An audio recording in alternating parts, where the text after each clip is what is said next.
नमस्कार।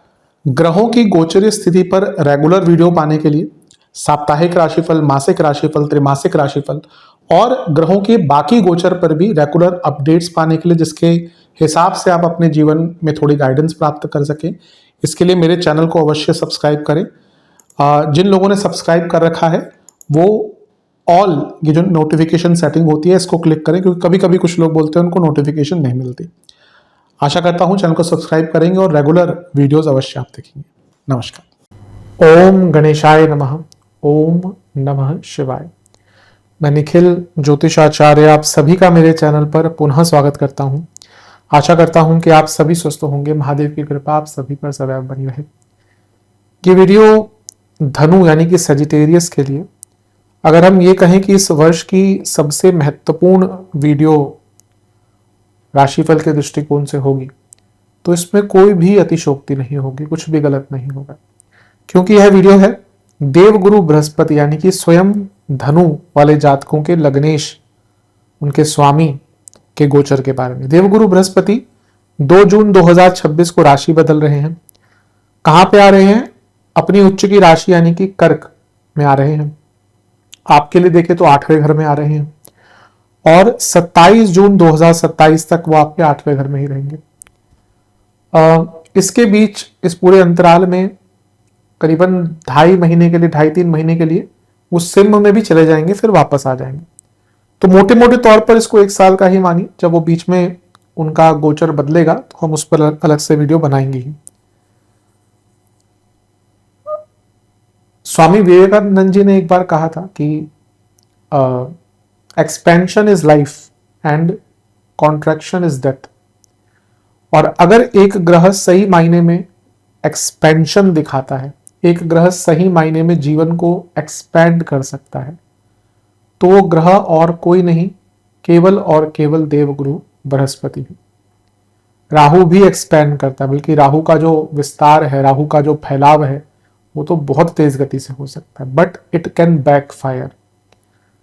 राहु का जो विस्तार है, फैलाव है, एक्सपेंशन है, it can be directionless, it can bring discontentment, it can bring a lack of clarity. पर जब बृहस्पति महाराज आपको बड़ा करते हैं, आपको बृहद करते हैं, आपके जीवन में एक्सपेंशन लाते हैं, तो it is with a sense of clarity. इसलिए कई बार होता है राहु का दिया हुआ जो भी होता है ना, वो कभी कभी राहु की दशा में कई बार ऐसा होता है कि राहु की दशा में बहुत कुछ मिलता है, लेकिन जैसे ही राहु की दशा अपने समापन की तरफ आती है, बहुत कुछ जो राहु महाराज देकर जाते हैं ना, वो वापस लेकर चले जाते हैं। वही गोचर में भी होता है। राहु का गोचर इस प्रकार का कभी कभी आता है व्यक्ति के जीवन में, उसे लगता है सब बदल गया, ऐसा है कि मैं ही सब कुछ हूं, लेकिन जैसे ही वो गोचर समाप्त होता है, वही जो लोग आपकी तारीफें करते थे, वही लोग आपके शत्रु बन जाते हैं। वही जो आपको नेम फेम एकदम रातों रात मिल गया था, लोग आपको पूछते भी नहीं। लेकिन देवगुरु बृहस्पति का जब विस्तार आता है, तो व्यक्ति जो प्राप्त करता है वो हमेशा रहता है, क्योंकि गुरु क्या है? ज्ञान है। गुरु की महत्वता तो हर कोई जानता है। ज्योतिष की अगर हम बात करें तो, और जितनी भी सभ्यताएं हुई हैं जिनमें ज्योतिष का वर्णन है, उन हर सभ्यता में बृहस्पति या जुपिटर का वर्णन है। हाँ, वो उनको जुपिटर कहते हैं या कुछ और नाम से भी कहते हैं। चाइनीज एस्ट्रोलॉजी में वर्णन है, इजिप्शियन में है, मयान में है, यवन की जो ज्योतिष है वो काफी विस्तृत थी। हमारे भारतीय ज्योतिष के तो समीप भी नहीं आता कोई ज्योतिष। जैसे मैं हर बार कहता हूँ, ये विडंबना है कि जब तक हमें यूएसए का ठप्पा नहीं लग जाता कि भैया भारतीय आयुर्वेद कुछ है, भारतीय योग कुछ है, भारतीय तंत्र शास्त्र कुछ है, तब तक हम उसका मूल्य नहीं समझते। वैसे ही ज्योतिष भी कहीं ना कहीं जब 90s में ग्रो करना शुरू हुआ, कई लोग नहीं जानते कि एक ऐसा समय आ गया था हमारे देश में जब ज्योतिष एकदम समाप्त सा हो गया था, ज्योतिष का निम्न स्तर हो गया था। फिर दोबारा उसका रिसरेक्शन हुआ। बहुत बड़े बड़े उसके पीछे ज्योतिष रहे हैं जिनका हाथ रहा है। बीवी रमन साहब, के.एन. राव साहब, और भी बड़े बड़े ज्योतिष हैं जिन्होंने एक प्रकार से दोबारा जन सामान्य तक ज्योतिष लेके गए। और वहां पे हुआ यही था कि यूएसए ने एक थप्पा लगाया, तो फिर जन सामान्य में दोबारा ज्योतिष लोकप्रिय हो। तो जैसा मैं कहता जो जुपिटर या बृहस्पति हर जगह बहुत महत्व रखते हैं। रोमन सिविलाइजेशन में, रोमन माइथोलॉजी में तो उनको किंग ऑफ गॉड कहा गया है। तो आप मान लीजिए या जान लीजिए कि बृहस्पति का महत्व हर जगह है। और हमारे देश में जहाँ पे बृहस्पति को गुरु कहते हैं, और गुरु का महत्व हमारे देश से ज़्यादा कौन जानता है। जो थोड़ा सा अध्यात्म के रास्ते पे आगे निकलता है उसको समझ आता है कि गुरु का महत्व है, क्योंकि बिना गुरु के आप आगे नहीं बढ़ सकते। गुरुर ब्रह्मा गुरुर्विष्णु गुरुर्देवो महेश्वरा गुरुर साक्षात पर ब्रह्म तस्मै श्री गुरुवे नमः। यानी कि जो गुरु को हमने त्रिदेव का स्थान दिया है, साक्षात पर ब्रह्म बोल दिया है, तो गुरु का महत्व तो बहुत है हमारे जीवन में और ज्योतिष में भी। जैसे एक गुरु तमस से अंधकार की तरफ लेके जाता है, तमस से सत्व की तरफ लेके जाता है, अंधकार से उजाले की तरफ लेके जाता है, वैसे ही देवगुरु बृहस्पति ज्योतिष में भी यही काम करते हैं। देवगुरु बृहस्पति आशीर्वाद है। देवगुरु बृहस्पति का अगर आशीर्वाद किसी व्यक्ति को मिल गया, वो व्यक्ति अपने जीवन में सफलता प्राप्त करता ही है, कितने भी कष्ट आ जाए। इसलिए लग्न के बृहस्पति को हमेशा बहुत महत्व दिया जाता है कि वो व्यक्ति कहीं ना कहीं से अपना रास्ता खोज लेता है। ठीक है, उसके जीवन में, मैं हमेशा कहता हूं ना, ये मत सोचिए कि जीवन में कष्ट नहीं आएंगे। फिर कहां से आप कलयुग में जन्म ले लिया। अगर आपने कलयुग में जन्म लिया है, बड़े से बड़ा व्यक्ति जिसके पास दुनिया भर का पैसा है ना, उसके पास अपने कष्ट चल रहे होंगे। लोग बस पैसे को कष्ट से जोड़ देते हैं, ऐसा नहीं है। जब पैसा आ जाता है दुनिया भर के और कष्ट आ जाते हैं, पर्सनल लाइफ में प्रॉब्लम चलती है। तो लेकिन देवगुरु बृहस्पति एक ऐसे ग्रह है जो उस कष्ट से आपको उबारते हैं। बृहत है, विस्तार है, शुभता है, प्रोस्पेरिटी है और ज्ञान है। बृहस्पति का ज्ञान अतुलनीय है। केतु को भी लोग कहते हैं ज्ञान का कारक है, मैं भी कहता हूं कई बार, पर केतु का ज्ञान बहुत सीमित है। केतु इनवर्ड चीजों के लिए, इसलिए केतु को रिसर्च के लिए बहुत अच्छा माना जाता है। क्योंकि रिसर्च में अगर आप जा रहे हैं तो आप हो सकता है एक ही टॉपिक पर सालों निकाल दें, वो केतु ही करवा सकता है ना। 8वां घर करवा सकता है, केतु करवा सकता है, बहुत हद तक शनि। लेकिन बृहस्पति प्रधान व्यक्ति, बृहस्पति वो बृहत ज्ञान है, उसको हर चीज के बारे में पता करना है। And Brihaspati is the thirst of knowledge. इसीलिए देवगुरु बृहस्पति का गोचर हमेशा ही बहुत महत्वपूर्ण होता है। बृहस्पति को जीव कारक कहा गया है। जैसे शनि देव को कहीं कहीं पे वात कारक नाम से जान दिया जाता है, कहीं पे उनको कटु बोल दिया जाता है, मंद बोल दिया जाता है, ऐसे नाम है कहीं। जैसे मंगल को भूमि पुत्र बोल दिया जाता है, वैसे ही बृहस्पति को जीव कहा जाता है। क्योंकि यकीन मानिए आपकी कुंडली में भी जहां पे बृहस्पति बैठे हैं, वो भाव आपका सेकेंडरी लग्न बन जाता है। क्योंकि आपके जीवन की कई अधिकांश चीजें हैं वो उस भाव से डिसाइडेड होती हैं। और गोचर में भी देवगुरु बृहस्पति जहां पर जाते हैं उस साल, क्योंकि एक साल का मूलतः उनका गोचर होता है, तो वो भाव आपका एपी सेंटर बन जाता है। अब आपके 8वें घर में जा रहे हैं कि थोड़ा अच्छा भी होगा, लेकिन 8वां घर है तो थोड़ा कष्टकारी भी हो सकता है। देखेंगे हम कि क्या क्या आधार रहेगा। और यहाँ पे वो अपनी उच्च की राशि में है तो उनको स्थान बल भी मिल रहा है। तो यही सब हम चर्चा करेंगे इस वीडियो में कि देवगुरु बृहस्पति का जो गोचर है ये आपके जीवन में क्या बदलाव लेकर आएगा। वीडियो आपके लिए उपयोगी रहे तो मैंने इसको कुछ खंडों में बांटा है। सकारात्मक, करियर, व्यवसाय, प्रेम संबंध, वैवाहिक जीवन, स्टूडेंट्स, नेगेटिव्स, हेल्थ और उपाय, इन सब आधार पर हम चर्चा करेंगे। फिर से मैं बताने का प्रयास कर सकता हूं कि पहला तो ये केवल गोचर है, तो गोचर के आधार से डूज एंड डोंट्स के लिए ज्यादा उपयोगी है। और क्योंकि एक साल का है तो इसमें कई मैं चीजें ऐसी लेके चलूंगा जिस पर आपको काम करना है। मैं हमेशा कहता हूँ राशिफल गाइडेंस के लिए देखा कीजिए। पर्सनल कुंडली हर व्यक्ति की अलग होती है, तो लग्न और राशि से अलग अलग राशिफल नहीं बन सकते हैं। जहां से सूट और लेट ज्यादा करता है वहां से देखिए। व्यक्तिगत तौर पे मेरा मानना है लग्न से यदि ये देखते हैं तो अच्छा है, इनकेस नहीं बताया आपको तो अपनी चंद्र राशि से इसको देख सकते हैं। शुरू करते हैं पॉजिटिव्स के साथ, शुरू करते हैं सकारात्मक चीजों के साथ। बृहस्पति आपके 8वें घर में जाकर बैठ जाएंगे। 8वां भाव अच्छा भी कई चीजों के लिए होता है, थोड़ा सा इसको हम दुष्ट स्थान भी कहते हैं। तो नेगेटिव चीजों पे तो मैं आऊंगा ही, लेकिन यहाँ पे हम पॉजिटिव चीजों की चर्चा करेंगे। सबसे पहली बात है कि 8वां घर बहुत चीजों के लिए देखा जाता है, लेकिन मूलतः 8वां भाव बदलाव का भाव है। It's the house of change. It's the house that brings change. It's the house of transformation. इसलिए इस भाव की महत्वता बहुत ज्यादा होती है.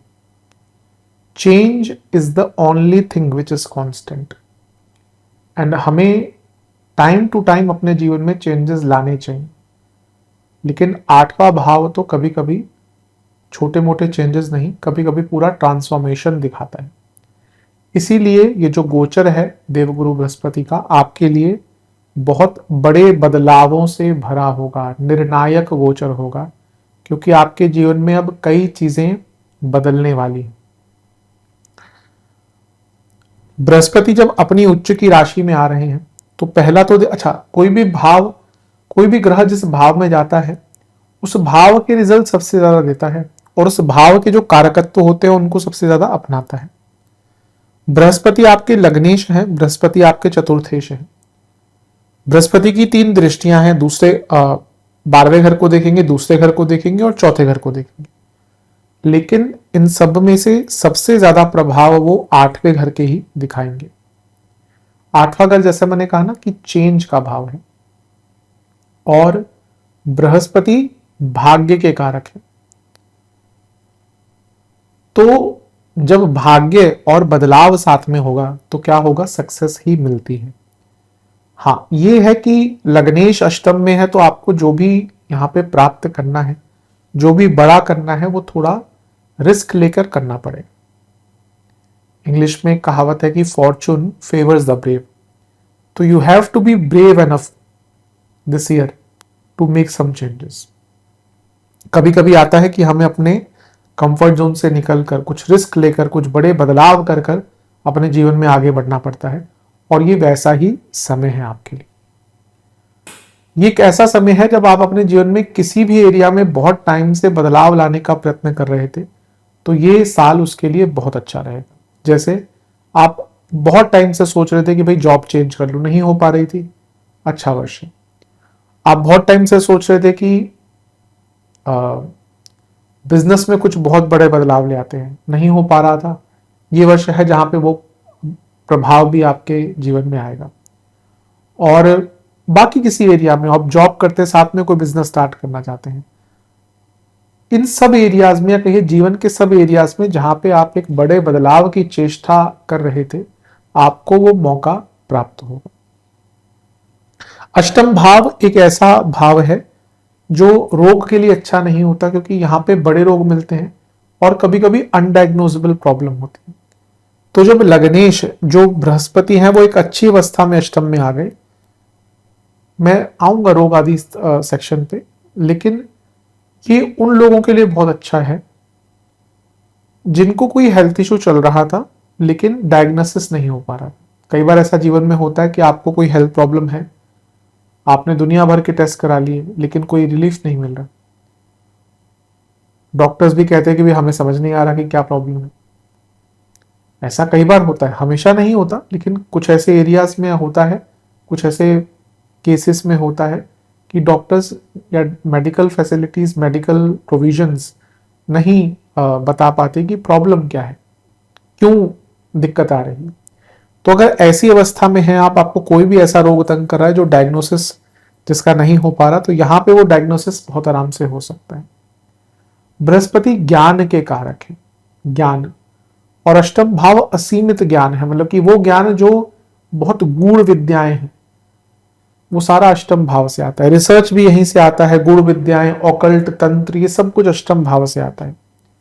तो ये वो ऐसा वर्ष है जहां पे आप अपने ज्ञान का बहुत विस्तार कर सकते हैं. आप अपने पहले तो इसको अपने जीवन के प्रैक्टिकल एरियाज पे लगाइए. भाई आपका करियर है, आप स्टूडेंट हैं, आप बिजनेस करते हैं, उस एरिया में भी आपके ज्ञान की बहुत वृद्धि होगी. और बाकी अगर हम बात करें तो ये मोक्ष त्रिकोण है, तो आध्यात्मिक ज्ञान धर्म के कारक है, धार्मिक ज्ञान, आपके ज्ञान की इस वर्ष इतनी वृद्धि हो सकती है कि आप खुद चौंक जाएंगे. कभी कभी होता है कि कोई साधना आप करना चाहते हैं, कोई सीखना चाहते हैं, कोई विद्या सीखना चाहते हैं, आपको रास्ता ही नहीं मिल रहा. क्यों नहीं मिलता? क्योंकि कोई भी विद्या बिना गुरु के नहीं सीखी जा सकती. लेकिन जब देवगुरु बृहस्पति अष्टम में आपके आ रहे हैं, जो खुद गुरु हैं, तो आपको विद्या भी कोई जो आप सीखना चाहते हैं वो भी प्राप्त होगी, और कोई गुरु का भी आपको सानिध्य प्राप्त हो सकता है। जैसे मैंने कहा देवगुरु बृहस्पति का यहाँ पे आना आपके लिए बहुत श्रेष्ठ है। देवगुरु बृहस्पति धन के कारक हैं और यहाँ पे उच्च के हो रहे हैं और अष्टम भाव में हैं, यानी कि धन के सोर्सेस को बदलने का मौका। जैसे मैंने कहा अगर आप जॉब करते हैं, आप बिजनेस की तरफ जाना चाहते हैं, बिजनेस करते हैं, कुछ नई चीज उसमें इंक्लूड करना चाहते हैं, इन सब के लिए बहुत श्रेष्ठ टाइम। और क्योंकि बृहस्पति स्वयं धन के कारक हैं, इसी कारण से अगर आपका गुप्त धन का कुछ काम है, आपके 2 नंबर के काम है, आपके गुप्त धन के सोर्सेज हैं, आप कुछ ऐसा करते हैं जो समाज से छुपा कर करते हैं, टैक्स वालों से छुपा कर करते हैं, आपका कैश में बहुत डील है। अब देखिए आदमी जो बड़े बड़े काम होते हैं उसमें कैश में डील करते हैं लोग टैक्स बचाने के लिए। जो छोटे जो बिजनेसेस होते हैं वो बेचारे जीएसटी और ये सब आराम से पे करते हैं, डर के कारण पे करते हैं। लेकिन जो बड़े बड़े स्तर पर वहां पे करोड़ों करोड़ों की टैक्स चोरी कर देते हैं वो लोग और पता भी नहीं चलता। तो वो बच्चा भाई अगर किसी का करोड़ों में टैक्स बच रहा है तो वो कमा ही रहा है ना, एक प्रकार से वो पैसा तो उसका ही हो गया। तो यहां पे अगर आपका 2 नंबर का कुछ भी कार्य है उसमें आपको बहुत लाभ प्राप्त होगा। अष्टम भाव पैतृक संपत्ति का है, तो अगर आपके पैतृक संपत्ति से जुड़े कुछ भी काम अटक रहे थे, आपके नाम पे नहीं हो रही थी प्रॉपर्टी, आप कंस्ट्रक्ट करना चाह रहे थे वो नहीं हो पा रहा था, कोई और लीगल इशू चल रहा था, अब बृहस्पति यहाँ पे आए हैं तो लेट्स से कभी कभी होता है पैतृक संपत्ति जो भी होती है वो कभी कभी अगर गांव की बात है तो बहुत कॉम्प्लिकेटेड हो जाते हैं चीजें, क्योंकि अब शहर है आपका, प्लॉटिंग हुई हुई, आपको पता ही ऐसे ऐसे कटा हुआ है। गांव में क्या होता है, अब गांव में कभी कभी ऐसी एक प्रॉपर्टी कहीं से कटी हुई है, कोई प्रॉपर्टी कहीं से कटी हुई है, उसी पे विवाद होता है। जैसे मैं हिमाचल से, मुझे पता है वहां पे पहाड़ी इलाके में कभी कभी होता है कि एक पहाड़ का एक एरिया बता दिया ये इसका है, उसके नीचे ढलान किसी और की आ गई, वहां पे लड़ाइयां झगड़े हो जाते हैं। तो वैसे ही जो पैतृक संपत्ति है वहां पे कभी कभी कई उलझने आ जाती हैं। तो अगर आपको ऐसा आपका कोई इशू है जिसमें आपको एंसेस्ट्रल प्रॉपर्टी को लेकर कोई प्रॉब्लम को सॉल्व करना है, कॉम्प्रोमाइज करना है, तो बहुत अच्छा टाइम है। अष्टम भाव बड़ी सर्जरीज भी दिखाता है, तो अगर आपको कोई बड़ी सर्जरी करानी थी, अब छोटी मोटी सर्जरी अलग चीज है, भाई आपको डेंटल इम्प्लांट कराना है, आपको कैटरेक्ट कराना है, आपको साइनस का कराना है, ये क्या है, छोटी सी सर्जरीज है, पता भी नहीं चलता। भाई कैटरेक्ट 15 मिनट की सर्जरी होती है, साइनस की सर्जरी चलो थोड़ी सी बड़ी हो जाती है, डेंटल इम्प्लांट भी थोड़ा सा बड़ा होता है, लेकिन बहुत माइनर सी सर्जरीज है। पर आपको नी रिप्लेसमेंट करवानी है, किडनी का कुछ सर्जरी है, या कोई शोल्डर में भी कभी कभी दिक्कत आ जाती है, तो अगर आपको कोई बहुत बड़ी सर्जरी करानी है तो उसके लिए टाइम अच्छा है, आप चाहें तो उसके लिए जा सकते हैं। अष्टम भाव जैसे मैंने कहा, अगर आप कोई तंत्र साधना भी सीखना चाहते हैं तो उसके लिए भी टाइम बहुत अच्छा है। जब भी मैं ये टॉपिक छेड़ता हूँ मैं हमेशा कहता हूँ बिना गुरु के मत जाइए, बिना गुरु के कोई भी ऐसी साधना मत कीजिए जो बहुत उग्र प्रकार की हो। यकीन मानिए मैंने लोगों को उसका बुरा प्रभाव झेलते देखा है। मैंने कहा भी है कई लोगों को नहीं, लेकिन फिर भी लोग नहीं मानते, क्योंकि लोगों को लगता है कि एकदम इससे चीजें सुधर जाएंगी, ऐसा नहीं है। उग्र साधनाओं की अपनी एक तरीका होता है करने का, बिना उनको समझे अगर आप उग्र साधनाएं करते हैं तो नेगेटिव इम्पैक्ट भी आता है। लेकिन अगर आपके पास कोई मार्गदर्शक है, कोई है व्यक्ति जिनको वो साधना आती है और वो सिखाते हैं, तो उनके द्वारा इस चीज को सीख सकते हैं। और अगर आपके घर पर भी किसी ने कोई तांत्रिक क्रिया करी है, ये समझना भी मुश्किल होता है, और ये भी कुंडली से दिख जाता है कि आपके घर पे कोई तंत्र क्रिया है कि नहीं। मारन, मोहन, उच्चाटन, विद्वेषण, कई प्रकार की अभिचार कर्म है जो कुछ लोग करते हैं। लेकिन कई बार ऐसा होता है कि वो नेगेटिव ग्रहों का ही प्रभाव है केवल, और लोगों को लगता है कि वो कुछ ऐसा चीज कर दी है। उसमें उसके भी प्रॉपर योग होते हैं। ज्योतिष में पता चल जाता है कि घर पे या किसी व्यक्ति पे कोई इस प्रकार का उपयोग हुआ। तो अगर आपको लगता है या आपके पास आप ऐसा जान पाए हैं कि आपके कोई ऊपर कोई तंत्र का उपयोग हुआ है, किसी ने किया है, तो अवश्य उसका इलाज या उसका जो परिहार है वो भी करने का आपको इस वर्ष मौका मिल सकता है। बृहस्पति की जब हम बात करें तो प्रोस्पेरिटी दिखाते हैं। अष्टम भाव क्योंकि चौथे से त्रिकोण है, ये भाव भी हैप्पीनेस के लिए बहुत अच्छा होता है, बहुत इंपॉर्टेंट होता है। अगर अष्टम भाव बहुत पीड़ित है ना, वो व्यक्ति के पास कितना भी धन हो, वो कभी भी आंतरिक रूप से बहुत, उसकी इमोशनल लाइफ बहुत ज्यादा अच्छी नहीं रहती, उसकी पर्सनल लाइफ बहुत खराब रहती है। अटल बिहारी वाजपेयी जी अष्टम में शनि, कितना लंबा जिए, लेकिन पर्सनल लाइफ में प्रॉब्लम चली। लता मंगेशकर जी अष्टम में शनि, उनका पर्सनल लाइफ हमेशा बहुत अच्छा नहीं रहा। लोग कहते हैं कि उनको, कोई कहता है कि उनका कोई लव लाइफ नहीं थी। अगर जिसकी किसी की कोई लव लाइफ नहीं होती तो वो ऐसे गाने गा सकता था क्या? गा सकती थी क्या? पूरी नहीं हुई वो, जो भी है, जिनको उनके बारे में पता है कि भाई उनकी पर्सनल लाइफ एक अलग प्रकार से रही है। तो अष्टम भाव अगर प्रभावित है, अगर शनि जैसे ग्रह है, तो लोगों की पर्सनल लाइफ, इमोशनल लाइफ बहुत अच्छी नहीं रहती, भले लंबा जीवन जी। लेकिन यहाँ पे गोचर में बृहस्पति आपके अष्टम भाव में आ रहे हैं, तो आपके इमोशनल लाइफ को भी थोड़ा सा बेटर करना शुरू कर देंगे। आप धीरे धीरे करके जीवन में खुशियों को प्राप्त करना शुरू कर देंगे, बल्कि उससे इंपॉर्टेंट कहूंगा कि आप खुशियों को समझना शुरू कर देंगे। खुशियां क्या है भाई? एक एहसास है ना। हम इमेजिनेशन में सोचते रहते हैं कि भाई मैं अगर घूमने जाऊंगा बाहर तो मैं खुश हो जाऊंगा, मैं अगर यूरोप घूमने चले जाऊं, मैं अगर गोवा घूमने चले जाऊं तो मेरे को खुशी मिल जाएगी। ऐसा होता नहीं है, कई बार इमेजिनेशन ही होती है। और जो व्यक्ति खुश है, संपन्न है, वो तो अपने घर में कमरे में बैठकर बहुत खुश रहेगा। Happiness is a state of mind, और कुछ नहीं। आपके पास दुनिया भर का पैसा हो, दुनिया भर की चीजें हो, अगर खुशियां नहीं है तो नहीं है। जैसे मैंने कहा ना, अष्टम में शनि, अगर और भी कुछ योग बन गए तो फिर अलग बात होती है, लेकिन अष्टम में शनि कभी कभी इमोशनल हैप्पीनेस को एकदम विलुप्त कर देते हैं। लेकिन यहां पे जब बृहस्पति आपके अष्टम में आ रहे हैं, तो पहले तो आपको ये रियलाइज होगा कि भाई खुशियां हैं क्या, मेरे को क्या चीज खुश करती है। अधिकतम तो मेरे हिसाब से जो भावनाएं हैं, परस्पर भावनाएं, परस्पर संबंधों में जो भावनाएं होती हैं, वही खुशियां होती हैं। आप अपने दोस्तों के साथ बैठकर बात करें, अपने मित्रों के साथ, अपने परिवारजनों के साथ बैठकर ढंग से बात करें। आप देखिए, आप अगर बहुत बिजी हैं, 2 हफ्ते में 3 हफ्ते में किसी अपने मित्र से मिल लें, अपने परिजन से मिल लें, अगले 2-3 दिन आप बहुत अच्छा फील करेंगे, क्योंकि इट्स ए ह्यूमन नीड जो हम भूलते जा रहे हैं। जब आप एक दूसरे से बातचीत करते हैं, यू फील गुड हार्मोन होता है ऑक्सीटोसिन बॉडी में, वो रिलीज होता है। आप किसी भी ऐसे व्यक्ति से बातचीत करते हैं, उनके आसपास बैठते हैं जो आपको पसंद करते हैं, जिनको आप पसंद करते हैं, तो बॉडी ऑक्सीटोसिन रिलीज करती है, which is a feel good hormone. तो आप देखेंगे अगले 2-3 दिन आप अच्छा महसूस करेंगे।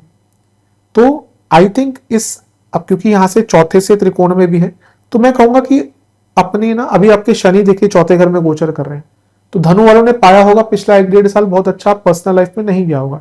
इवन इमोशनली बहुत लोग धनु वाले बहुत डिप्रेसिव स्टेट में भी गए होंगे, क्योंकि यहां से शनि लगने को भी तो देख रहे हैं। आप में से कई लोग इस चीज को रिलेट करेंगे कि धनु वाले जातक पिछले 1-1.5 साल से मे भी अपने आप को इमोशनली हॉलो महसूस करो, मे भी उनके संबंधों में प्रॉब्लम आई हो, फैमिली वालों से प्रॉब्लम आई हो, जिनको अपना मानते थे उनसे झगड़े हुए, हुआ होगा ना आप में से कई लोगों के साथ।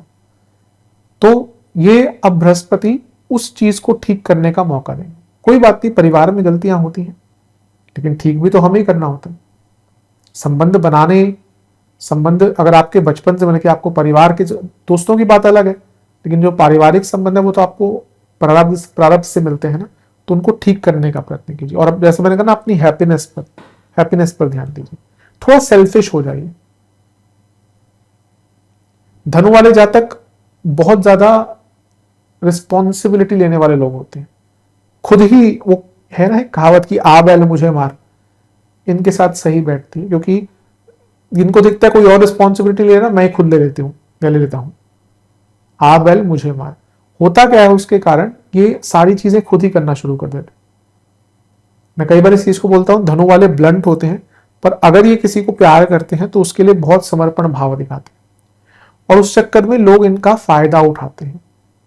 पर अब ये बदलाव का समय है, अब आपको किसी को अपना फायदा नहीं उठाने देना, अब आपको अपने बारे में सोचना है। There is nothing wrong with being selfish for yourself, ये बात मान लीजिए।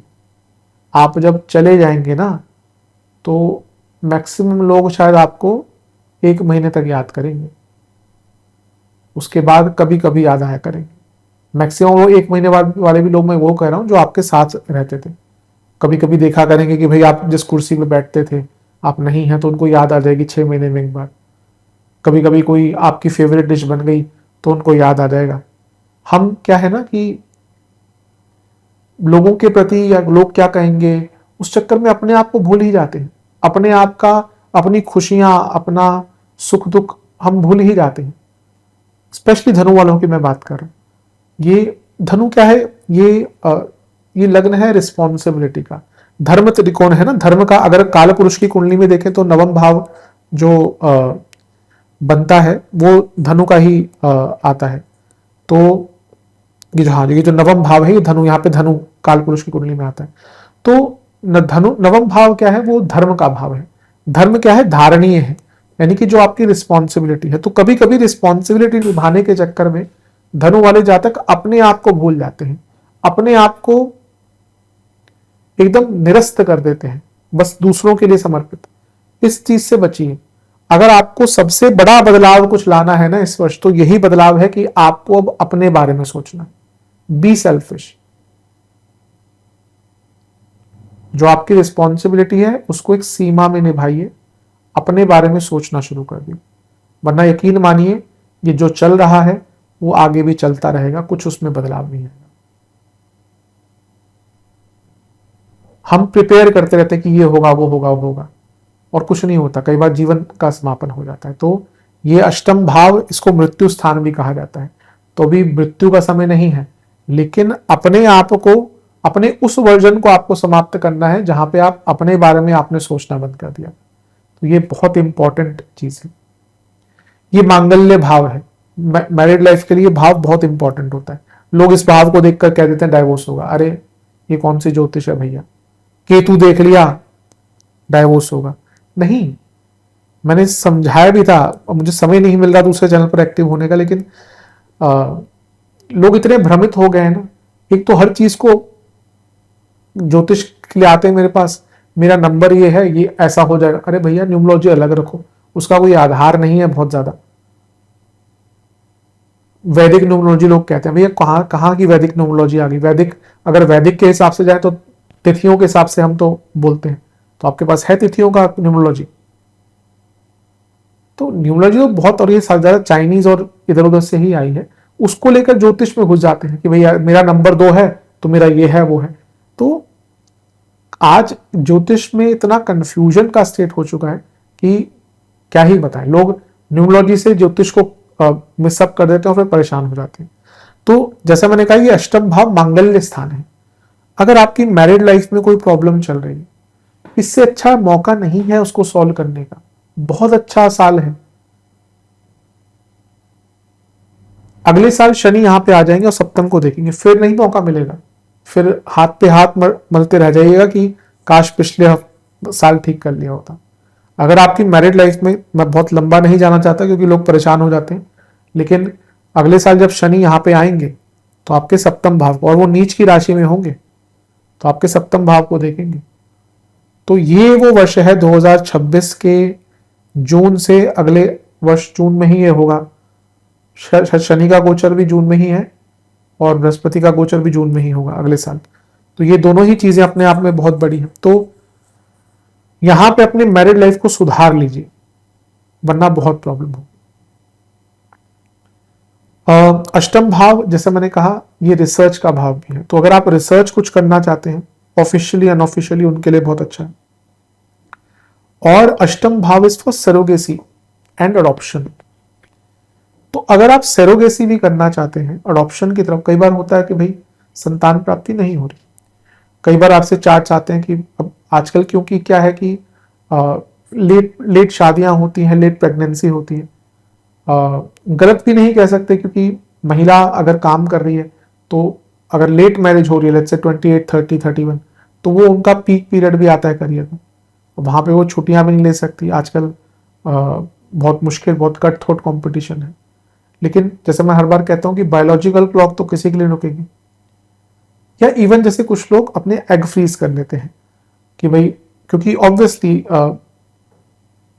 एक या fertility at the age of 24-25 और fertility at the age of 35, बहुत बहुत फर्क आता है इसमें। तो कई लोग जो बहुत करियर ओरिएंटेड है वो अपने एग फ्रीज वगैरह भी कर लेते हैं। तो अगर इवन उस माध्यम से भी आप संतान प्राप्ति इस वर्ष जाना चाहते हैं, उसके लिए बहुत अच्छा योग है। सरोगेसी तो हमारे देश में अब बहुत चेंज हो चुका है रूल, रिसेंटली पिछले आई थिंक 2022-21 में चेंज हुआ था, तो अब काफ़ी अलग रूल्स हो चुके हैं। लेकिन अगर आप उस कैटेगरी में आते हैं और आप संभावना है अडॉप्शन अगर करना चाहते हैं, अडॉप्शन फिर से हमारे देश में बहुत टाइम लग जाता है। मेरे हिसाब से एक ऐसा रूल है जिसको गवर्नमेंट को चेंज करना चाहिए, क्योंकि अगर एक दंपति चाहता है कि हमें अडॉप्शन करना है, तो वो पीरियड इतना लंबा हो जाता है कि मुश्किल हो जाती है। तो अगर और इतने सारे बच्चे हैं टू बी अडॉप्टेड, तो आई थिंक यहाँ पे गवर्नमेंट को भी कुछ करना चाहिए। लेकिन अगर आप अडॉप्शन चाहते हैं उसके लिए भी समय बहुत अच्छा है। और सबसे बड़ी बात है, अष्टम भाव आकस्मिक धन, अचानक से धन देता है। तो अगर आप कुछ ऐसा करते हैं, आप जैसे स्पेकुलेटिव मार्केट से जुड़ा काम करते हैं, या आपका कुछ काम है जिसमें अचानक से आपको धन लाभ हो सकता है। कई लोग पूछते हैं कभी कभी लॉटरी आदि, तो अब ये केवल गोचर है और लॉटरी बड़े में बड़ा अमाउंट जीतने का बहुत कम योग होता है, बहुत बहुत विशेष योग होता है। अब कई बार लोग पूछते हैं, मैं उनको यही चीज बोलता हूँ कंसल्टेशन में कि भाई मैंने लॉटरी की बहुत कुंडलियां नहीं देखी। अब आप किसी चीज को तभी बता सकते हैं ना कि मेरे पास 100 कुंडलियां हो जिन्होंने लॉटरी जीती हो, जिसमें मैं देखा हो कि और बड़ा अमाउंट जीता हूं। अब इंडिया में तो लॉटरी है नहीं, बाहर लॉटरी का सिस्टम होता है, लेकिन उनकी कुंडलियां मिलना मुश्किल होता है। हाँ, जितना मैंने देखा है, मेरे पास आई थिंक 4-5 कुंडलियां हैं जिन्होंने अच्छा अमाउंट जीता है। तो कुछ मैंने रूल्स उसमें से अपने आप बनाने की कोशिश करी है, लेकिन वो कुंडली पे बहुत आधार होता है। लेकिन अगर आप इस प्रकार का कुछ काम करते हैं तो आपको ये वर्ष अच्छा है जहां पे आपको इस प्रकार की जो चीजें हैं वो प्राप्त हो सकती हैं। तो ये भी एक अच्छा दिख रहा है। और सबसे बड़ी बात है, अष्टम में जब बृहस्पति आते हैं, एक शुभ ग्रह है जो उच्च के हो रहे हैं, तो जीवन में ना स्टेबिलिटी आना शुरू हो जाती है। जीवन में थोड़ा सा ठहराव आना शुरू हो जाता है। ये बहुत अच्छी चीज है, बहुत शुभ चीज है। Brihaspati is the planet of freedom. लोग कभी कभी ये जानते नहीं कि बृहस्पति प्रधान व्यक्ति हमेशा अपने स्तर पर काम करना चाहता है। वो नहीं चाहता कि उसका कोई टोका टोकी करे, क्योंकि उसको पता है कि सामने वाला व्यक्ति शायद मेरे स्तर का ना हो। बृहस्पति प्रधान व्यक्ति कभी भी पैसे को आदर नहीं देगा। बृहस्पति प्रधान व्यक्ति सदैव ज्ञान को ही वो मान देता है। आप देखिए, जो सच में कोई गुरु है, वो आप उनके पास जाके पैसों की बात करें, वो आपको भगा देंगे वहां से। लेकिन अगर कोई गुरु तुल्य व्यक्ति, गुरु समान व्यक्ति, अगर वो सामने किसी व्यक्ति को देखता है कि उसके पास भी ज्ञान है, वो नतमस्तक हो जाता है। तो फ्रीडम की बात है ये। बृहस्पति किसी के अंडर काम नहीं कर सकता। तो अब यहाँ पे अगर हम देखें तो आपको कुछ ऐसा करने का मौका मिलेगा कि आप अपने जीवन में फ्रीडम प्राप्त कर पाएंगे। वो फाइनेंशियल फ्रीडम हो, अदरवाइज हो, वो आप प्राप्त कर पाएंगे। तो ये भी एक बहुत विशेष चीज है। बृहस्पति नीति कारक है, तो अष्टम भाव क्या है, एकदम घुस जाना किसी चीज में। तो आप यहाँ पे इस एक साल में ना इतनी अच्छी प्लानिंग कर सकते हैं, यकीन मानिए उसकी अगर आपने आने वाले टाइम में 10% भी इम्प्लीमेंट कर ली ना अपने जीवन में, आप सफलता प्राप्त कर लेंगे, कोई इसमें डाउट है ही नहीं। बृहस्पति प्रैक्टिकल नॉलेज भी है, ज्ञान है, तो अपने ज्ञान को इतना बड़ा बना लेंगे ना कि आप आगे फिर आपका कोई हाथ नहीं पकड़ सकता। बृहस्पति ब्राह्मण ग्रह है और ब्राह्मण राशि में है। ब्राह्मण का अर्थ क्या है, जो सिखाता है, जो कुछ आपका भला करता है, मेनली ज्ञान के द्वारा, मेनली अपने जो भी उन्होंने शास्त्रीय ज्ञान है, बाकी ज्ञान प्राप्त किया है। अब आपके घर में कोई पंडित जी आते हैं तो आप उनका आदर सत्कार करते हैं ना, उनके लिए आप यजमान हैं, आपके लिए वो ब्राह्मण है। तो ब्राह्मण का अर्थ जो आपको ज्ञान दे। इसलिए जैसे मैंने इंट्रो में कहा था, हमारे देश में गुरु का आदर बहुत ज्यादा होता है। एक गुरु जो है, सच्चे गुरु हैं, आप देखेंगे जो बड़े गुरु होते हैं, आप सीएम हो, पीएम हो, आप बड़े अधिकारी हो, लोग उनके सामने झुक जाते हैं। ये गुरु का सर होता है। वो ज्ञान को, उनके जो अंदर ज्ञान विद्यमान है, जो सरस्वती रूप उनके अंदर में सरस्वती विराजी हुई है, वो उस रूप में उनका आदर होता है। तो यहाँ पे आपका ज्ञान इतना बड़ा हो जाएगा कि आप देखेंगे, मे बी नॉट अभी, अगले वर्ष बृहस्पति आपके लग्न को देखेंगे, तो जो ज्ञान आप अभी अर्जित करेंगे वो रिस्पेक्ट के रूप में आपको अगले वर्ष प्राप्त होगा। भाई पहले तो प्राप्त करना होता है ना, तो ये वर्ष उसके लिए बहुत अच्छा है। अष्टम भाव हमारे भावनाओं से संबंध रखता है, जैसे मैंने कहा ना चौथे से त्रिकोण है, तो बृहस्पति क्या है, सात्विक ग्रह है, सबसे सात्विक ग्रह बृहस्पति ही है। इसलिए मैं कई बार जो बृहस्पति प्रधान कुंडलियां होती हैं जैसे धनु, mean, even for that matter कर्क, क्योंकि उनके लिए उनके भाग्येश बृहस्पति बनते हैं, तो इनको मैं हमेशा कहता हूं अपने जीवन में सात्विकता लाइए। जितना सात्विक रहेंगे उतना आपके लिए अच्छा रहेगा, क्योंकि बृहस्पति को तमस पसंद नहीं है। आप बृहस्पति प्रधान कुंडलियां और आप मुझसे पूछते हैं कि मैं ड्रिंक करूंगा ना करूं, अरे भैया, और मैं हमेशा, कई लोग ऐसा कंसलेशन पूछते हैं, मैं उनसे यही पूछता हूं कि आप जब मुझसे पूछ रहे हैं कि मैं ड्रिंक करूं ना करूं, तो मतलब कहीं ना कहीं तो आपको पता है गलत चीज। हम ये तो ना बोलते खाना खाऊं ना खाऊं, हमें पता है खाना अच्छा है, खाना चाहिए, आवश्यकता है, पर कोई ये पूछता है कि मैं ड्रिंक करूं ना करूं, यानी कि आपको सबकॉन्शियसली पता है कि आप गलत कर रहे हैं। तो खैर कुछ कुछ लोग होते हैं, जैसे राहु बहुत प्रबल है तो वो लोग कर सकते हैं, वो झेल लेंगे उस चीज को। अब जो लोग विदेश में रहते हैं, अब उनको कभी कभी वहां, जैसे हमारे देश में तो फिर भी उतना नहीं है जितना मुझे पता है, लेकिन विदेशों में तो ड्रिंक जो वाइन वगैरह होती है बहुत कॉमन होता है, वो खाने के साथ, इवन जो उनके जो मेन्यू, उनका जो 7 कोर्स मेन्यू और 11 कोर्स मेन्यू, फ्रेंच जो डिशेज होती हैं, उसके साथ हर खाने के साथ वाइन आती है, जिसको पता है थोड़ा कलिनरी चीज़ों के बारे में, तो वहां पे आप नहीं कर सकते। लेकिन यहाँ की अगर हम बात करें तो जितना अपने आप को सात्विक बना लेंगे ना, अपने जीवन में सात्विकता लाइए। सात्विकता परम ऊर्जा है, तामसिक स्टोर्ड एनर्जी है, बट लेजीनेस के साथ। लेकिन सात्विकता, जैसा मैंने शुरू में कहा था, सेंस ऑफ क्लैरिटी के साथ। इसलिए अपने जीवन को सात्विक बनाइए, अपने आहार को, अपने विचार को, अपने दिनचर्या को सात्विक बनाइए। एकदम तो नहीं होता, हम तमस से घिरे हैं ना, कलयुग में है तो तमस है, हर जगह तमस है।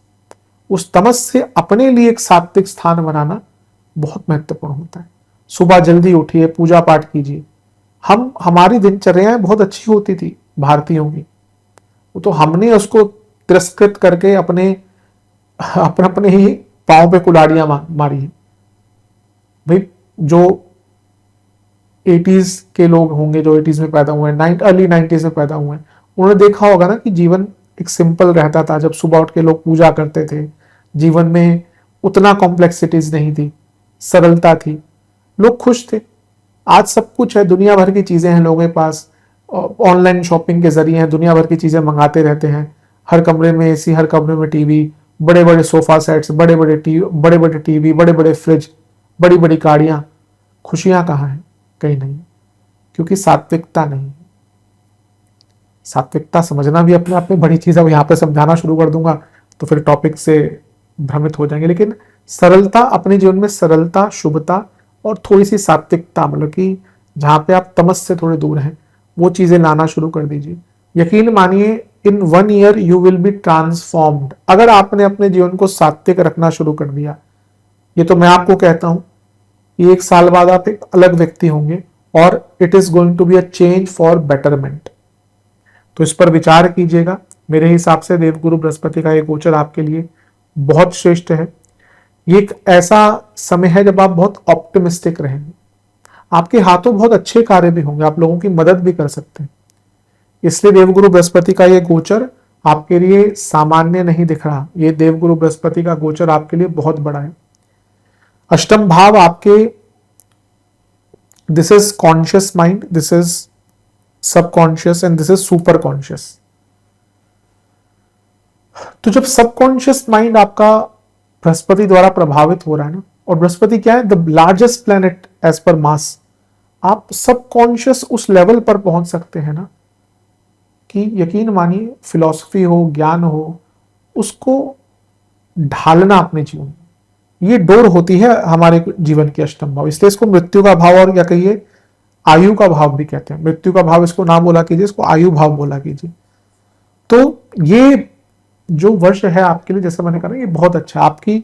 आपका थॉट प्रोसेस बहुत फिलोसॉफिकल हो जाएगा। मैं कई बार मजाक में कहता हूं कि दुख से ही फिलॉसफी समझ आती है, दुख के बाद ये एस्ट्रोलॉजी समझ आती है। अष्टम भाव है, कुछ ना कुछ तो घटेगा या घटा होगा, तो वो चीजें आपको यहाँ पे थोड़ा फिलोसॉफिकल भी बनाकर जा सकती हैं। और धन कमाने की सबसे बड़ी बात है कि हमने इतनी सारी भावनाओं की बात करी, अष्टम के बृहस्पति, अष्टम के शुक्र, ये धन कमाने के बहुत नए नए सोर्सेज आपके लिए खोल सकते हैं। इसलिए ये मत समझिए कि यहाँ पे केवल ये भावनाएं और इन्हीं का खेल होगा, नहीं, धन के लिए भी बहुत अच्छा है। सेंस ऑफ प्रैक्टिकलिटी भी आपके अंदर आना शुरू हो जाएगी और धीरे धीरे करके आप अपनी हेल्थ को लेकर भी थोड़ा सा कॉन्शियस होना शुरू हो जाएंगे। अगर आपके जीवन में बहुत अनस्टेबिलिटी चल रही है, जो चल रही होगी पिछले 1 साल से, जैसे शनि देख रहे हैं, केतु देख रहे हैं आपके लग्न को, एक सेंस ऑफ डिटैचमेंट आ गया होगा धनु वालों के अंदर। आप थोड़ा सा बैक जाके देखिए, आई थिंक 2025 के शुरुआती भाग से आपके अंदर एक सेंस ऑफ डिटैचमेंट आया होगा। आपके कई अपनों से झगड़े हुए होंगे, कई लोगों से दूरियां आई होंगी। अब बृहस्पति आकर उन सब चीजों को ठीक करेंगे।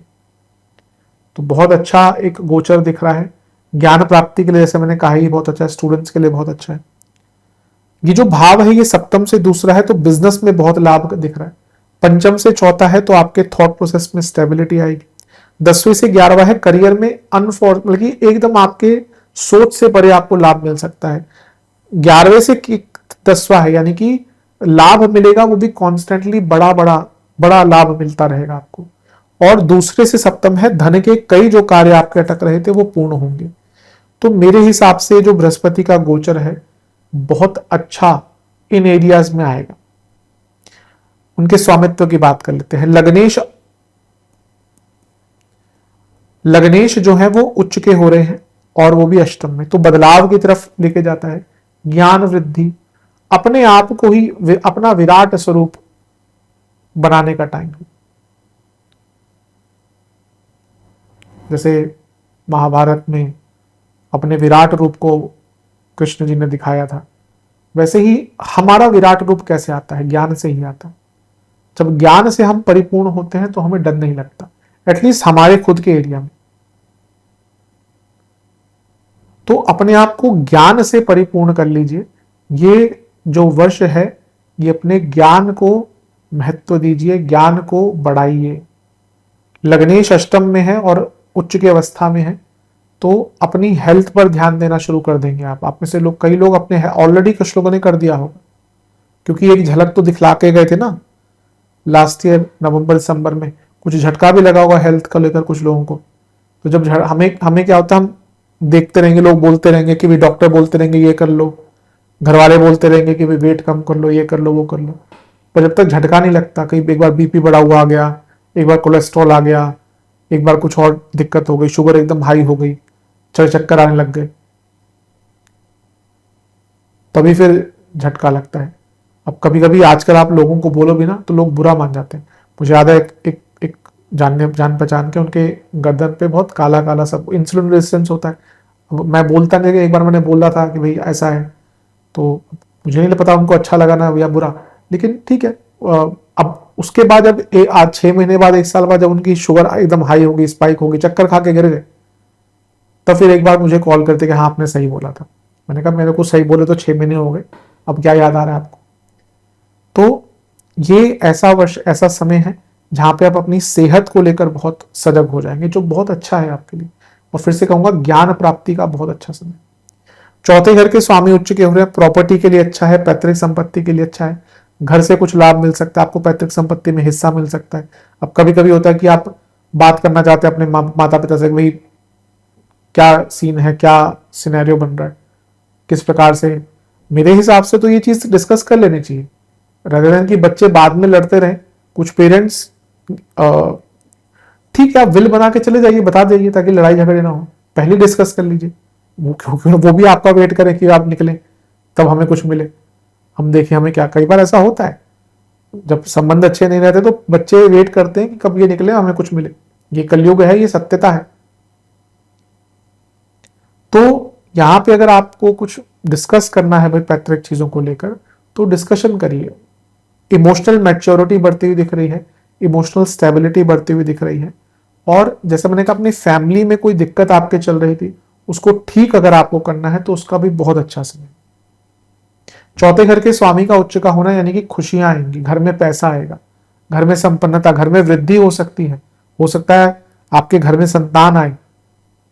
अब हम अष्टम के गोचर की बात करें तो ये उनके लिए अच्छा है जो नॉर्मल तरीके से हटके, लेकिन अंतरदशा अगर कुंडली आपकी अच्छी है और अंतरदशा अच्छी है तो संतान प्राप्ति भी हो सकती है। पर अगर एज हो चुकी है ज्यादा और इस समय अंतरदशा अच्छी नहीं चल रही तो फिर आई थिंक अननेचुरल तरीकों से ही ज्यादा अच्छा मौका है संतान प्राप्ति का। तो ये सारी अच्छी चीजें हैं। चौथे भाव के स्वामी हैं जो 10वें से सप्तम है तो करियर में रिकॉग्निशन मिलेगा। लग्न के स्वामी जो सप्तम से सप्तम है तो बिजनेस में भी रिकॉग्निशन मिलेगा। और जैसे मैंने कहा ना, एक क्लैरिटी आना शुरू हो जाएगी कि हमें किस किस एरिया पर अपने जीवन में काम करना है। तो ये बहुत सुंदर आपके लिए गोचर दिख रहा है। दृष्टियों की तरफ चलते हैं उनकी। एक दृष्टि है 12वें घर पर, 8-12 का मिलन, बदलाव, विदेश से फायदा, गुप्त धन, अपने गुप्त शत्रुओं के बारे में जानना। और अष्टम भाव 12वां भाव यानी कि अपने हेल्थ के डायग्नोसिस, अपने डॉक्टर्स चेंज करना, ट्रीटमेंट चेंज करना, उसके लिए बहुत अच्छा है। 12वें भाव पर बृहस्पति का प्रभाव खर्चों को थोड़ा कम करेगा और विदेश संबंधित कामों में लाभ दिलाएगा। और बृहस्पति का एक प्रभाव है वाणी, दूसरे घर पर, तो बृहस्पति एक ऑडिटर है। सबसे अच्छा ऑडिटर बृहस्पति ही वाले प्रधान वाले व्यक्ति बनते हैं। Buddha can have very good communication, पर आप एक पैराग्राफ बोल के चले जाएं लोग तालियां मार देंगे, लेकिन बृहस्पति प्रधान व्यक्ति एक लाइन बोलेगा तो लोग वर्षों बाद भी बोलेंगे आपने ये चीज बोली थी। वो बृहस्पति की ऑडिटरी स्किल्स है, बृहस्पति का प्रभाव वही है। जैसे मैं कई बार कहता हूं ना कि क्यों बड़े बड़े भाषण हमें याद नहीं रहते, लेकिन एक लाइन किसी ने बोली होगी वो कितना प्रभाव डाल गई होगी। जैसे अटल बिहारी वाजपेयी जी की लाइन की अभी भी गूंजती है कि जब भी संसद में देखते हैं कि क्या हो रहा है तो वो क्या कहते थे कि मतभेद हो सकते हैं, मनभेद नहीं होने चाहिए। आज की जो संसद हमारी चलती है यहाँ पे एक मिनट के करोड़ों करोड़ों या लाखों पता नहीं कितने लगते हैं और वहां पे कुछ काम नहीं होता, हम लोगों का तो पैसा लगता है। तो यहाँ पे आपको अपनी ऑडिटरी स्किल्स बढ़ाने का मौका मिलेगा। और ये अर्थ त्रिकोण है तो अपने करियर को बहुत बड़े लेवल पर लेके जाने का मौका मिलेगा। बृहस्पति का प्रभाव चौथे घर पर है, प्रॉपर्टी के लिए बहुत अच्छा है, वाहन खरीदने के लिए बहुत अच्छा है। और फिर से कहूंगा कि अपने आप को इमोशनली बहुत स्ट्रांग करने का टाइम है। यू हैव टू बी, अगर आज के टाइम में आपको खुश रहना है ना तो आपको इमोशनली बहुत स्ट्रांग बनना पड़ेगा। आपको इमोशनली इतना स्ट्रांग बनना पड़ेगा कि अगर आपके साथ कोई बुरा करता भी है तो आपको ठीक है अफेक्ट तो होता है, लेकिन ऐसा नहीं कि वो 1-2 दिन की बजाय आपको सालों साल लग जाए उसको उससे रिकवर होने। तो ये टाइम है to make yourself emotionally strong. और अपने फैमिली पर, अपने फैमिली वैल्यूज पर, दूसरे और चौथे घर को देख रहे हैं, प्रॉपर्टी का लाभ मिल सकता है, प्रॉपर्टी रेंट आउट हो सकती है। और अपनी फैमिली की परंपराओं को समझने के लिए बहुत अच्छा टाइम है। तो मेरे ख्याल से बृहस्पति देव का गोचर ये आपके लिए बहुत अच्छा है। अगर मेरे को इसको सम अप करना हो तो मैं यही कहूंगा कि सेल्फिश बनिए, अपने बारे में सोचिए और जीवन में जो भी बदलाव लाना चाहते थे वो लाने का प्रयास कीजिए। बहुत अच्छा समय। चलते हैं करियर की तरफ। करियर की अगर हम बात करें तो बृहस्पति लग्नेश है। बृहस्पति वैसे भी अगर राशि बदलते हैं तो हर एरिया पर प्रभाव आता है, तो लग्नेश होने के नाते करियर पर इंपैक्ट आएगा। 10वां भाव जो करियर का होता है वहां से लाभ स्थान में आकर बैठ गए और उच्च की राशि में, तो करियर में बहुत सिग्निफिकेंट चेंजेस आना शुरू हो जाएंगे। करियर में आपकी रिस्पॉन्सिबिलिटी बढ़ेगी और आपका पैसा भी बढ़ेगा। लेकिन यहाँ पे ये ध्यान रखिए कि यहाँ पे हम अष्टम भाव की बात भी कर रहे हैं, तो थोड़ा सा ना, जैसे मैंने सामान्य में भी कहा था कि आपको अपने कंफर्ट जोन से निकलना पड़ेगा। अगर इस वर्ष का करियर के दृष्टिकोण से लाभ उठाना चाहते हैं then you have to get out of your comfort zone. आपको काम भी ऐसे ही मिलना शुरू हो जाएंगे जो आपके कंफर्ट जोन से बाहर के हैं, तो उसको एक्सेप्ट कीजिएगा। क्योंकि अष्टम भाव का प्रभाव आ गया ना। ऊपर से अगर आप बहुत टाइम से जॉब भी चेंज करना चाह रहे थे, आपकी जॉब नहीं चेंज हो पा रही थी, तो ये वर्ष जॉब चेंज करने के लिए भी बहुत सुंदर है, बहुत शुभ है, बहुत अच्छा है। तो करियर में तो बहुत लाभ दिख रहा है।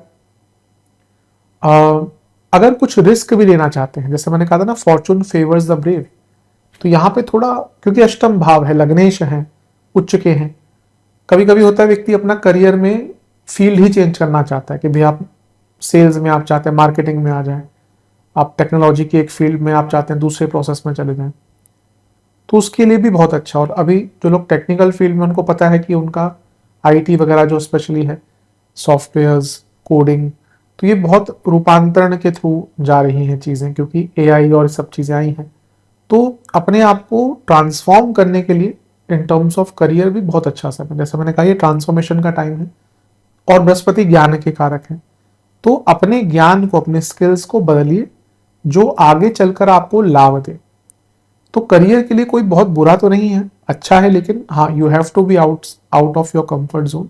ये सोच के रहे कि जैसा चल रहा है वैसे चलने दीजिए, तो भैया प्रॉब्लम भी हो सकती है।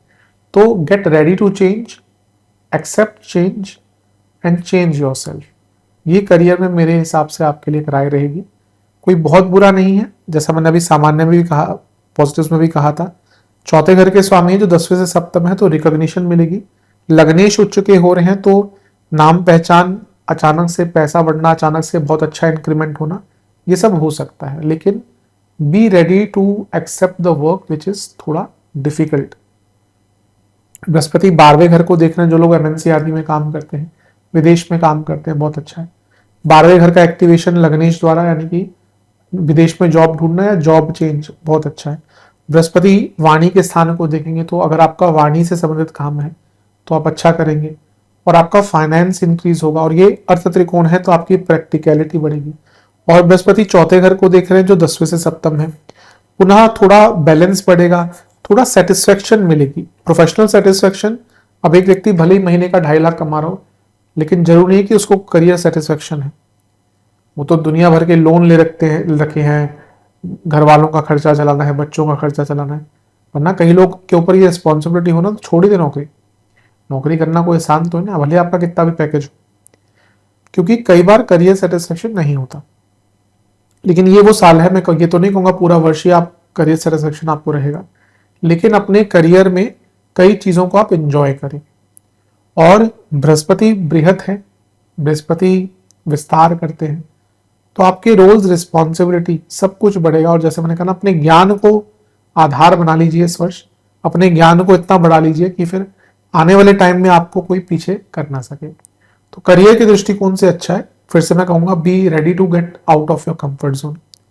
Finance, research, HR, science, teaching, education, biotech, technology, coding, editing, journalism, hospitality, service providers, इनमें से कुछ भी आप काम करते हैं तो आपको बहुत लाभ होगा। चलते हैं बिजनेस की तरफ। जहां तक बिजनेस का दृष्टिकोण है, मेरे हिसाब से बहुत अच्छा है, क्योंकि सप्तम से दूसरे में बृहस्पति आ रहे हैं, लग्नेश हैं, तो वृद्धि होगी बिजनेस में। बहुत बड़ा बड़ा काम, बहुत नया नया काम मिलना शुरू होगा।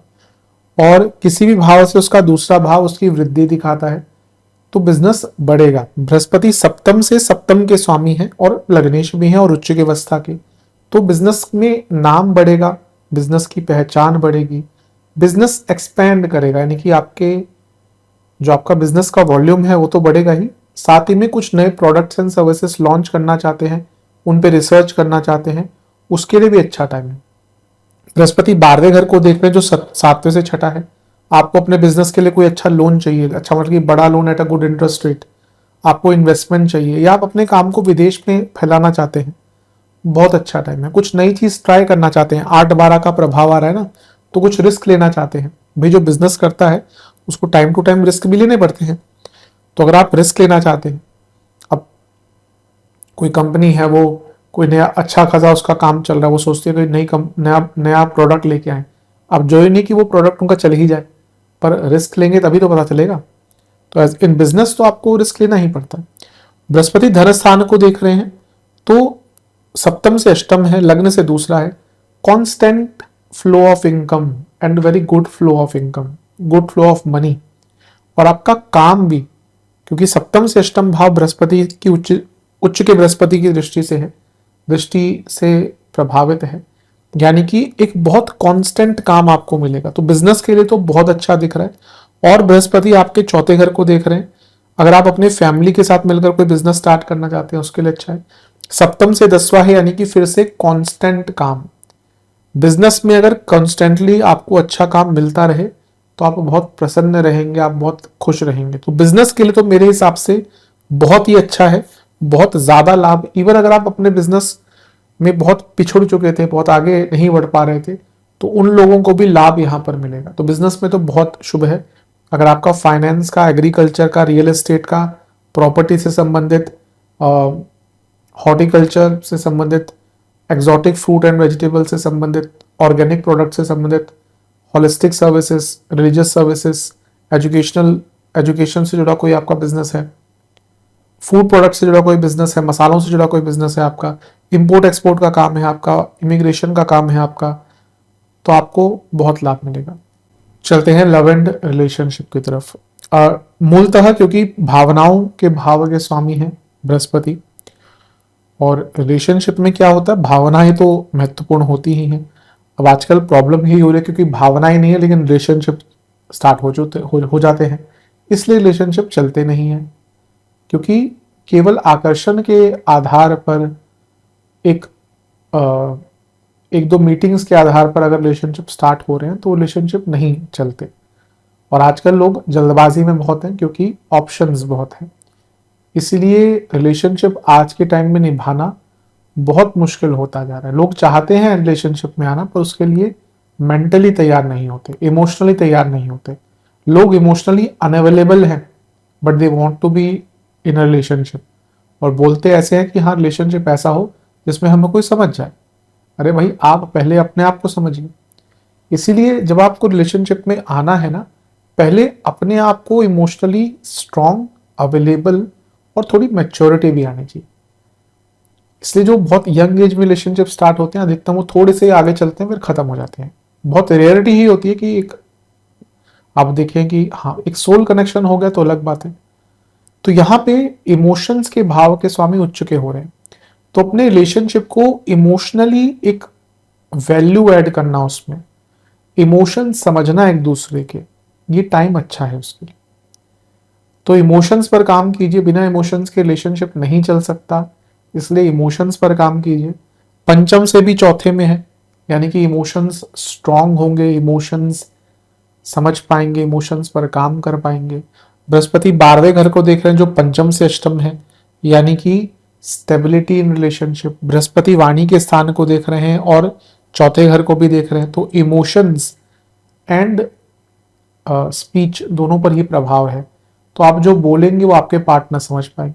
तो आई थिंक मोर और लेस मैं कहूं कि रिलेशनशिप को एक अच्छा आधार देना, रिलेशनशिप में इमोशंस को ऐड करना, इमोशनली अवेलेबल बनना, वल्नरेबिलिटीज को समझना, अनिश्चितताओं को दूर करना, ट्रस्ट बढ़ाना, दुविधाएं दूर करना और कम्युनिकेशन बेटर करना, इन सब के लिए देवगुरु बृहस्पति आपको अच्छा रिजल्ट दे रहे हैं। अब वर्ड ऑफ कॉशन क्या है? वर्ड ऑफ कॉशन कि जो महाराज यहां पर बैठे हैं यानी कि केतु, वो उल्टा चलते हैं तो दिसंबर में यहां पे आ जाएंगे। तो ये जो मैंने सारी चीजें बोली है ना, ये वहीं तक ज्यादा काम करेंगे। केतु तो फिर आकर निरस्त ही करते हैं। केतु पंचम में है, वो व्यक्ति रिलेशनशिप में आएगा फिर उसको लगेगा मैं क्या आ गया, कहां फंस गया। सप्तम में केतु, लोग कहते हैं डाइवोर्स, डाइवोर्स अलग चीज है। सप्तम में केतु वाले लोग ऐसा पार्टनर ढूंढते हैं जिनसे एक स्पिरिचुअल कनेक्शन हो, और उसको समझना बहुत मुश्किल होता है। इसलिए ये देखना चाहिए कि आपको पार्टनर कैसा चाहिए। केतु सप्तम में वो व्यक्ति अगर बिना सोल कनेक्शन के, बिना स्पिरिचुअल कनेक्शन के शादी करता है, या तो डाइवोर्स होगा या फिर एक निरर्थक सी शादी हो जाएगी जिसमें ना फिजिकल इंटीमेसी है ना इमोशनल इंटीमेसी है। इसीलिए सप्तम के केतु केवल डाइवोर्स ही नहीं देते, बट डाइवोर्स या शादी से पहले यह बात जानने की है कि आपको पार्टनर कैसा चाहिए। तो जैसे मैंने कहा ना, केतु यहाँ पे आएंगे दिसंबर में, तो ये जो भी मैंने रिलेशनशिप में बातें करी हैं अच्छी अच्छी, कि सारी दिसंबर तक ही ट्राई कीजिएगा, उसके बाद प्रॉब्लम्स हो सकती हैं। वैवाहिक जीवन, जैसे मैंने पॉजिटिव्स में कहा था, वैवाहिक जीवन के लिए बहुत अच्छा टाइम, क्योंकि मांगल्य भाव में आ रहे हैं बृहस्पति। तो जो भी प्रॉब्लम्स चल रही थी, अब सप्तम के बृहस्पति अच्छे नहीं होते मैरिड लाइफ के लिए, विवाह करवा सकते हैं लेकिन मैरिड लाइफ की क्वालिटी के लिए अच्छे नहीं होते। तो यहाँ पे ईगो क्लैशेस, पैसों को लेकर मतभेद, फैमिली को लेकर मतभेद, बहुत कुछ हुआ होगा। तो अब अगर आप अपनी मैरिड लाइफ को ठीक करना चाहते हैं तो टाइम बहुत अच्छा है। सप्तम से छठे पर उनकी दृष्टि रहेगी, तो जो आर्ग्यूमेंट्स हो रहे थे वो कम होंगे।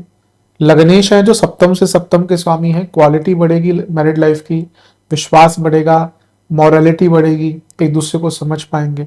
वाणी के स्थान को देख रहे हैं तो वाणी पर प्रभाव अच्छा रहेगा, अच्छी बातें करेंगे। चौथे घर को देख रहे हैं, इमोशनल अंडरस्टैंडिंग होगी, इन लॉज के कारण जो प्रॉब्लम्स आ रही थी वो भी दूर होना शुरू हो जाएंगी।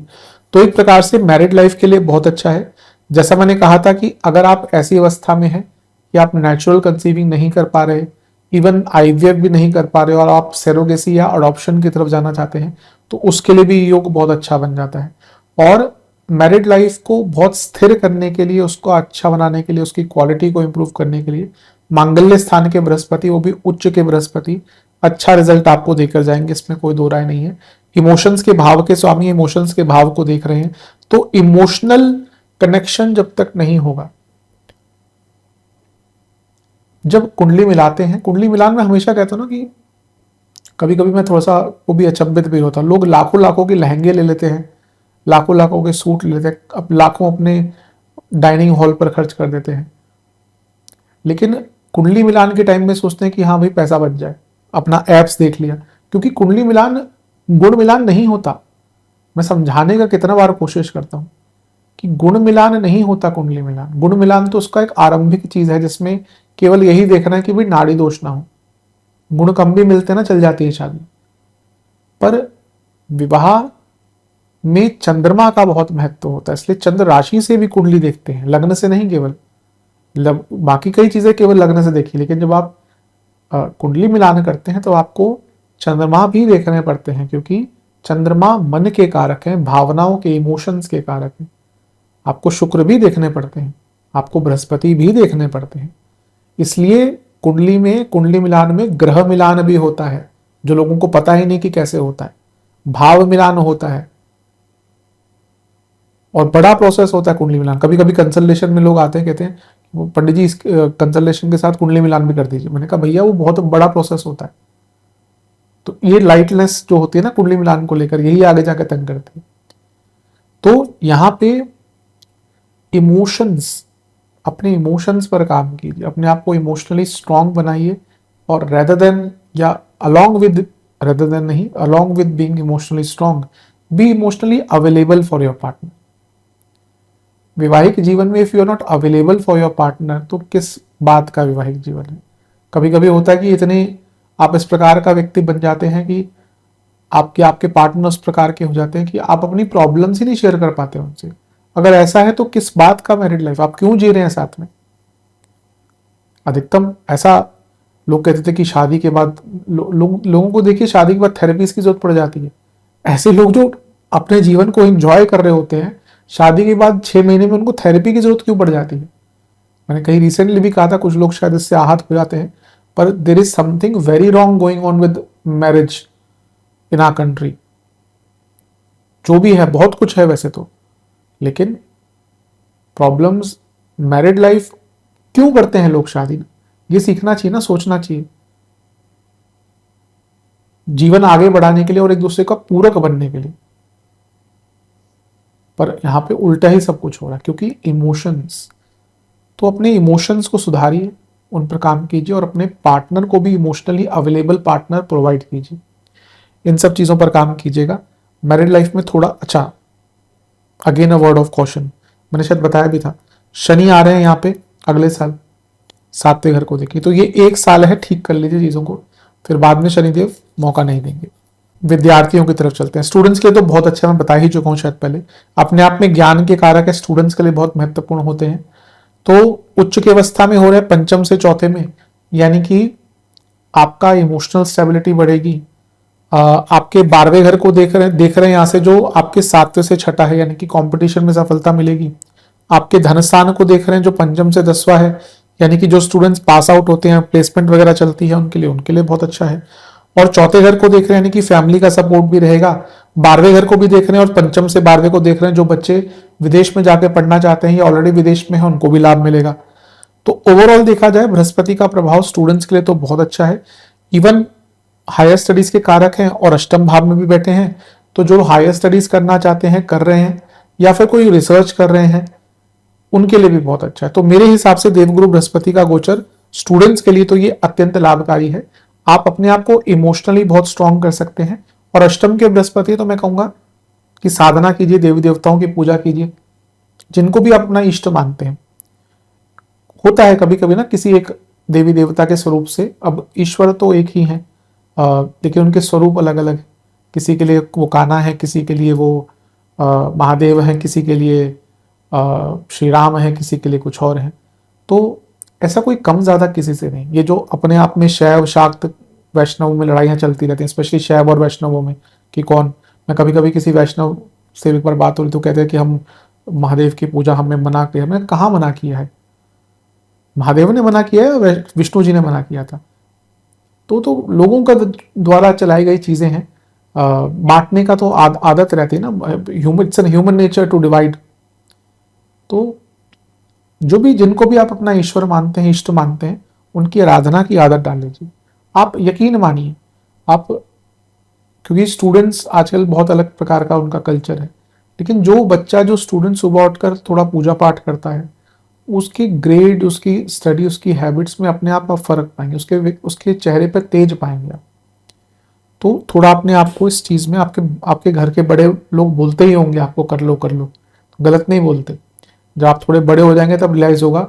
आप भी जब छोटों को बोलेंगे अपने कि भाई पढ़ लो, सुबह जल्दी उठा करो, पूजा करा करो, इस चीज का बहुत प्रभाव पड़ता है। करिए, अवश्य लाभ मिलेगा। चलते हैं नेगेटिव्स की तरफ। सबसे बड़ी बात है कि थोड़ा हेल्थ को लेकर कॉन्शियस होना पड़ेगा। आप में से कई लोग होंगे भी, लेकिन अगर आपने अपनी हेल्थ को नकारा, बहुत दिक्कत होगी। कोई क्रॉनिक डिजीज चल रही है तो उसका इलाज करवाइए, और कोई बहुत सर्जरी पेंडिंग है बहुत टाइम से, उसको करवाइए। अगर डॉक्टर ने बोल दिया और आप बाकी चीजें ट्राई करना शुरू कर दिया, भाई डॉक्टर ने बोल दिया कि अब सर्जरी करानी पड़ेगी, अब इनिशियल स्टेज पे है तो अलग बात है, लेकिन अगर डॉक्टर ने बोला है कि भाई सर्जरी करा लीजिए और बहुत लॉन्ग पेंडिंग आपका हो चुका तो अब सर्जरी करा लीजिएगा। कभी कभी बृहस्पति बहुत एक्सट्रीम में ले जाते हैं, तो कोई भी चीज ना बहुत एक्सट्रीम में मत कीजिएगा। अचानक से कहीं पे पैसा नहीं लगाना, और वेट बढ़ सकता है, बहुत एक्सट्रीम स्पीड से वेट बढ़ सकता है। तो हमेशा अपने खाने पीने पर ध्यान दीजिएगा। सेल्फ डायग्नोसिस और सेल्फ ट्रीटमेंट बिल्कुल मत कीजिएगा। किसी को फॉल्स होप दीजिएगा मत, और किसी से ज्यादा एक्सपेक्टेशन भी इस पूरे वर्ष में मत कीजिएगा। जितना हो सके अपने आप को इमोशनली स्ट्रांग कीजिए, और थोड़ा अकेलेपन की आदत डालिए। अगर आपने अकेलेपन की आदत नहीं डाली इस वर्ष, तो आपको आगे जाकर बहुत दिक्कत होगी। करियर में कहूंगा कि, और या जीवन में कहूंगा, अपने गुप्त शत्रुओं को जानने की कोशिश कीजिए। जरूरी नहीं कि आप किसी के सामने बहुत अच्छा हंसते फिरते हैं तो आपके अच्छा ही चाहते हो, नहीं, ऐसा नहीं होता। कई आपके आसपास ऐसे लोग हैं जो आपका अच्छा नहीं चाहते।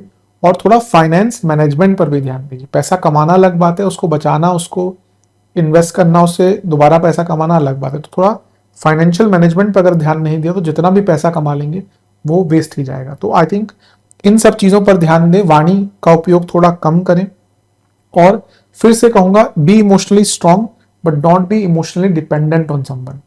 बात करते हैं सेहत की। सेहत के दृष्टिकोण से तो मैं यही कहूंगा कि पहला, मेटाबॉलिज्म से संबंधित problem, large intestine, small intestine, liver, kidney, इनमें से कुछ भी है, प्रॉब्लम है इन एरियाज में, दिक्कत बढ़ेगी। प्राइवेट पार्ट से जुड़ी प्रॉब्लम्स हो सकती है। महिलाओं को रिप्रोडक्टिव ऑर्गन से संबंधित बहुत प्रॉब्लम, ओवरीज हो गया,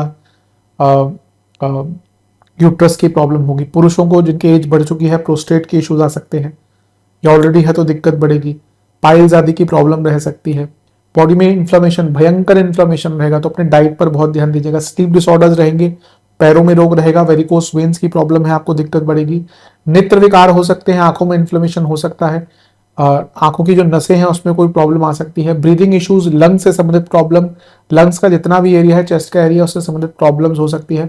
अगर फैमिली में कार्डियक की हिस्ट्री है, आपको कोई कार्डियक से संबंधित सिम्टम दिखते हैं, केयरलेस मत रहिएगा, ध्यान दीजिएगा। कभी कभी लोगों को सब दिख रहा होता है, उनको बार बार पैल्पिटेशंस होते हैं, बहुत ज्यादा जी मचलाता है, उसको एसिडिटी समझ लेते हैं। यही प्रॉब्लम है कि हमें दिखता है और हम उसको दबाने की कोशिश करते हैं। तो मेरे हिसाब से अगर आपको कुछ सिम्टम्स आ रहे हैं कार्डियक से संबंधित इस वर्ष, उसको लाइटली मत लीजिएगा। कोई क्रॉनिक डिजीज ऑलरेडी चल रही है उसको इग्नोर मत कीजिएगा और अपने खाने पीने पर बहुत ध्यान दीजिएगा। उपाय की बात कर लेते हैं। ये उपाय आपको कितनी बार करने हैं बताता चलूंगा। सारे ही करने हैं। कब करने हैं वीडियो देखिए, उसके अगले दिन से अगले हफ्ते से स्टार्ट कर दे। पहला उपाय 4 बृहस्पतिवार करना है। आसपास जो भी मंदिर है वहां पे चने की दाल, शक्कर, घी, धार्मिक पुस्तक का दान करें। अगला उपाय 2 बृहस्पतिवार करना है। जो भी आसपास मंदिर है वहां पे जो पंडित जी हैं उनको पीला वस्त्र, केसर की डबिया, रुद्राक्ष की माला, दक्षिणा ये समर्पित करके उनको उनका आशीर्वाद देना है। अगला उपाय आपको 2 बृहस्पतिवार करना है। एक पात्र में जल, हल्दी मिलाकर केले के पेड़ की जड़ में अर्पण करना है। 2 बृहस्पतिवार करना है। आसपास कहीं भी मंदिर बनता हुआ दिखे वहां पे आपको सहायता करनी है। और अगला उपाय आपको 2 बृहस्पतिवार करना है। आपको दूध में केसर, जौ, गेहूं, पीली सरसों, गुलाब जल मिलाकर शिवलिंग का अभिषेक करना है। ओम नीलकंठाय नमः और ओम गुरुवे नमः, इन मंत्रों का 108 बार जाप कीजिए। आशा करता हूँ वीडियो काम आएगा। चैनल पर नए सब्सक्राइब कीजिए, वीडियो को लाइक कीजिए। मिलता हूँ अगली वीडियो में, तब तक के लिए ओम नमः।